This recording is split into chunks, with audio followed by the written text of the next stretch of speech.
Chanting, or the repetition of sacred sounds, is universal in all religions.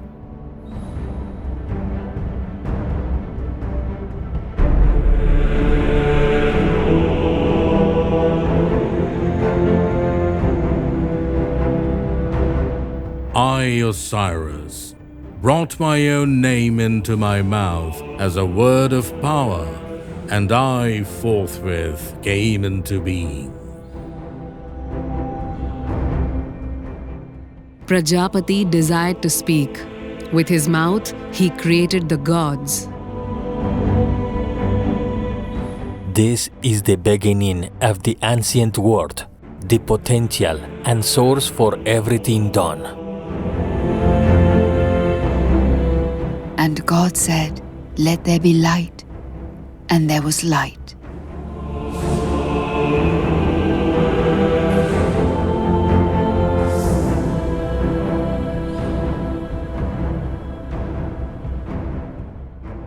In Sanskrit, these sounds are called mantras. It seems like everyone today knows the word mantra, but few know what it actually means.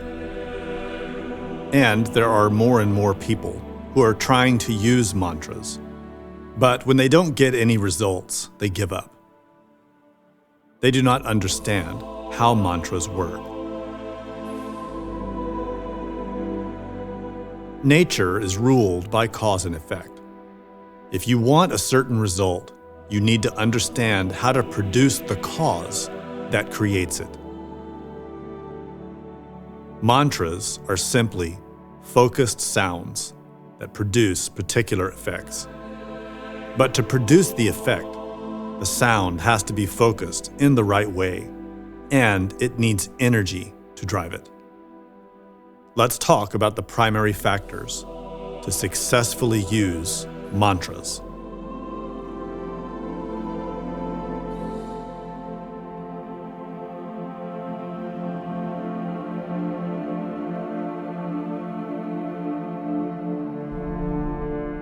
There are innumerable mantras, which, like the words of any language, each have their own uses and meanings.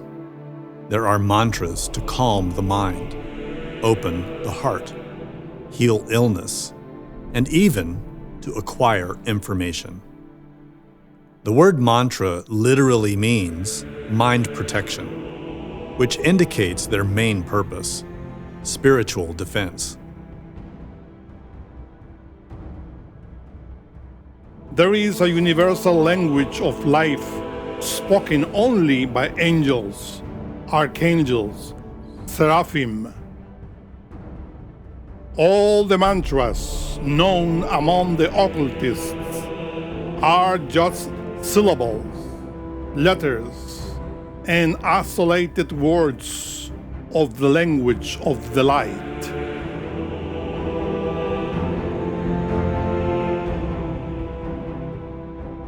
Genuine mantras are fragments of the language spoken in the internal worlds.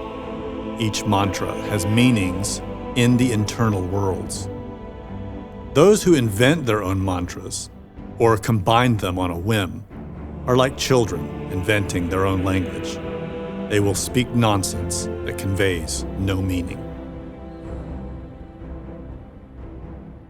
There are mantras in all the genuine scriptures. There are also many fake mantras, and mantras that do not do what people think they do.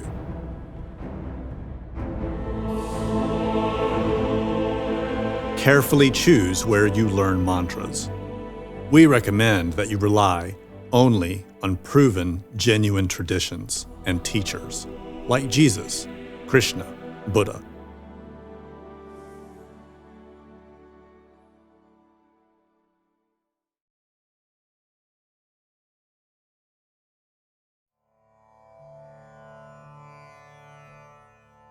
There are 3 degrees of subtlety to using mantras. The physical sound you hear with your ears, the mental aspect related to your thoughts, and the conscious aspect related to your awareness and attention. The effects of mantras are produced by the consciousness, not by thoughts, or by the vibration of the physical matter in the throat. Someone can repeat a mantra 1,000,000 times, but if they do it unconsciously, with their mind wandering around, they will get no result. On the other hand, someone who knows how to use the mantra consciously can use it one time, even silently, and create enormous effects. Since mantras are words of power, one must know how to use them consciously with full attention.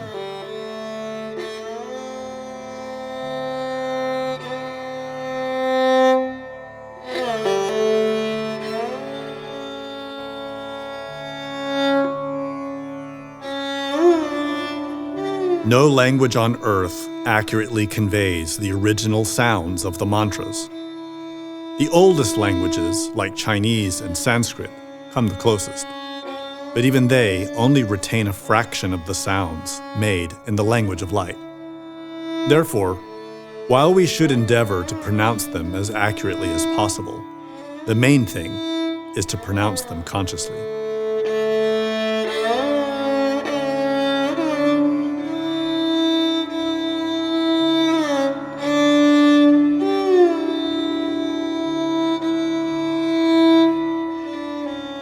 There are 3 ways to use a mantra: aloud, quietly, or silently.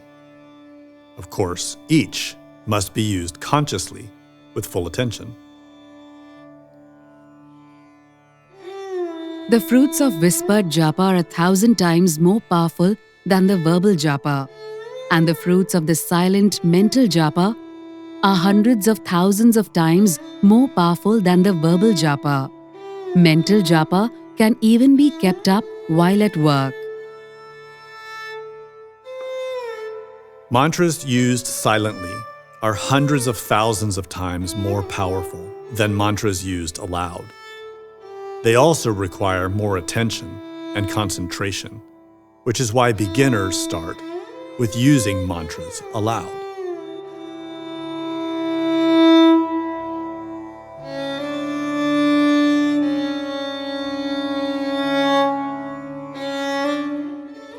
It is also important to consider the effect you are seeking from the mantra. If the mantra you are using is intended to affect your astral body, then the physical vibration is not as important as the astral vibration. So you should focus the mantra internally rather than physically. If the mantra is intended to affect the mind, the consciousness, or a chakra, then it is logical that one should be seeking to place the power of the mantra in the appropriate dimension.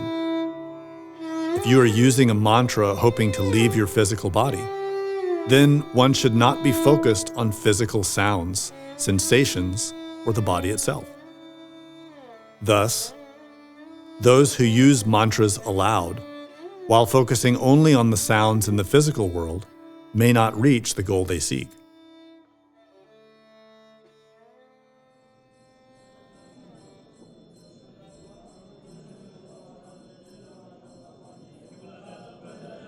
Mantras and sacred prayers are most used by priests, swamis, lamas, monks, and nuns, people who take vows to preserve and transmute their sexual power. A person who conserves and transmutes their sexual power will have immense power in their words, including mantras, while someone who fornicates, who wastes their sexual power, will not. It is very obvious that there is an intimate relationship between the sexual glands and the spoken word. When a young man reaches puberty, his voice is transformed into the voice of a mature man.